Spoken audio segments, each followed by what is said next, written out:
Chicken pulao అంటే హోటల్లో మాత్రమే టేస్టీగా వస్తుంది అనుకుంటున్నారా? ఒక్కసారి ఈ రెసిపీ ట్రై చేస్తే ఇంట్లో చేసిన చికెన్ పులావ్ కూడా రెస్టారెంట్ టేస్ట్‌ని మించిపోతుంది.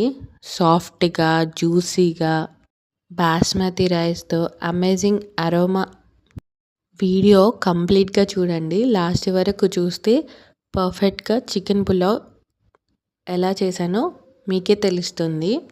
Hi hello food lovers, welcome back to Rahitya channel. ఇవాళ రెసిపీ వచ్చేసి చికెన్ పులావ్.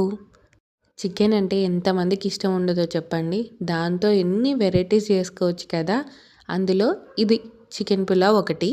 మీలో ఎంతమందికి చికెన్ పులావ్ ఇష్టమా, లేకపోతే చికెన్ బిర్యానీ ఇష్టమా? కామెంట్ చేసి చెప్పండి.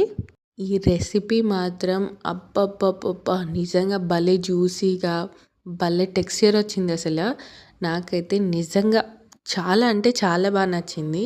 మీరు కూడా చాలా అంటే చాలా బాగా నచ్చుతుంది. ఒకసారి ట్రై చేయండి అబ్బా! ఇది బ్యాచిలర్స్ అయినా, బిగినర్స్ అయినా చాలా ఈజీగా చేసుకోవచ్చు. అంత సింపుల్‌గా చేసుకోవచ్చు.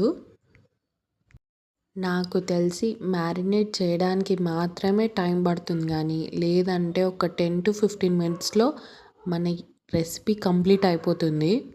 ఇప్పుడు ప్రాసెస్ చెప్తాను వినండి. మంచిగా ఒక ఫ్రెష్ చికెన్‌ని తీసుకొని క్లీన్ చేసి, అందులో ఉప్పు, కారం, పసుపు, అల్లం ఎల్లిగడ్డ, పెరుగు వేసుకుంటే ఫ్రై చేసిన ఆనియన్స్ కూడా వేసుకోండి. లేకపోతే స్కిప్ చేయొచ్చు. గరం మసాలా, ధనియాల పౌడరు, కొంచెం మిరియాల పౌడర్ కూడా వేసుకోండి. ఒకవేళ మీకు అది నచ్చకపోతే మీరు కారం ఇంకొంచెం ఎక్కువ వేసుకోవచ్చు. అన్నీ బాగా మిక్స్ చేసుకొని ఫ్రిడ్జ్‌లో ఒక హాఫ్ అన్ అవర్ కానీ, ఒక 1 అవర్ కానీ మ్యారినేట్ చేసి పెట్టుకోండి. ఈ గ్యాప్‌లో ఆనియన్‌ని, పచ్చిమిరపకాయలని, మనకు కావాల్సిన మసాలాలు, పుదీనా, కరివేపాకు, కొత్తిమీర, టమాటోస్‌ని అన్నీ మంచిగా చాప్ చేసి పక్కకు పెట్టుకోండి. ఇప్పుడు హాఫ్ అన్ అవర్ తర్వాతనన్నా, 1 అవర్ తర్వాతనన్నా కుక్కర్ పెట్టుకోండి. అందులో ఆయిల్ వేసి మీకు కావాలంటే నెయ్యి కూడా యాడ్ చేసుకోవచ్చు.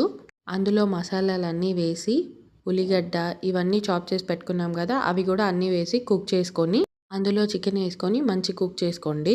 అది కొంచెం కుక్ అయిన తర్వాత రైస్ కూడా వేసుకొని ఒక 2 విజిల్స్ అలా పెట్టుకుంటే మన జ్యూసీ చికెన్ పులావ్ రెడీ అయిపోతుంది. నెక్స్ట్ వీడియోలో చికెన్ సూప్ పెట్టమంటారా, లేకపోతే ఫిష్ పులుసు పెట్టమంటారా? ఏది పెట్టాలో కామెంట్ చేసేయండి. ఈ వీడియో నచ్చితే లైక్, షేర్ అండ్ సబ్స్క్రైబ్. కొంచెం కామెంట్ చేసి వెళ్ళండి అబ్బా. And keep watching my channel. Thank you.